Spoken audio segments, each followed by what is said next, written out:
Inaasahang muling magsasama sa isang team ang dating ng magkakampi na sina Yawi at Benny Cutie sa ginaganap na MPL Philippines Season 15. Ano naman kaya ang reaksyon dito ng star roamer ng TNC Pro Team?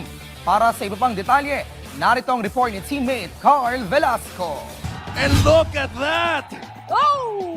May kasama pang TikTok, pero pigilan mo na yan. Mukhang mag-friends naman pala ang dalawa.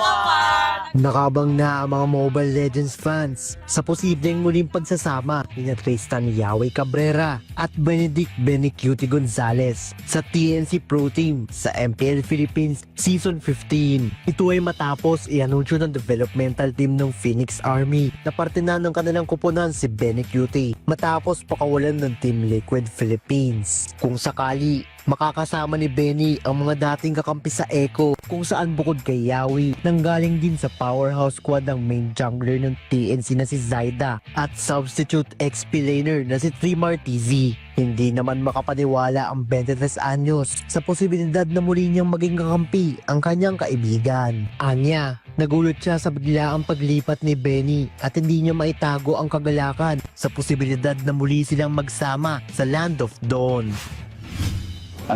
Masaya din po kasi syempre hindi ko po expect na mapupunta rin po sa amin si Benny ng biglaan po.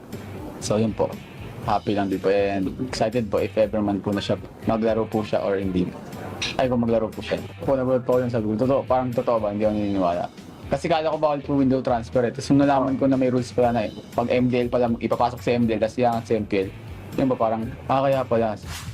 Ayon pa rin kay Yawi, masaya siyang bumalik sa pro scene sa Pinas matapos ang kanyang maikling stint sa Team Liquid Indonesia at kumpiyansa rin siya sa kanyang koponan at kanyang teammates. Sobrang sarap po sa pakiramdam since syempre wala na po kaya ni-adjust masyado tapos nakakamiss din po yung mga fans dito tapos yun po, nakakamiss din syempre parang excitement din na makatapat yung mga nakatapat ko ba talaga dito.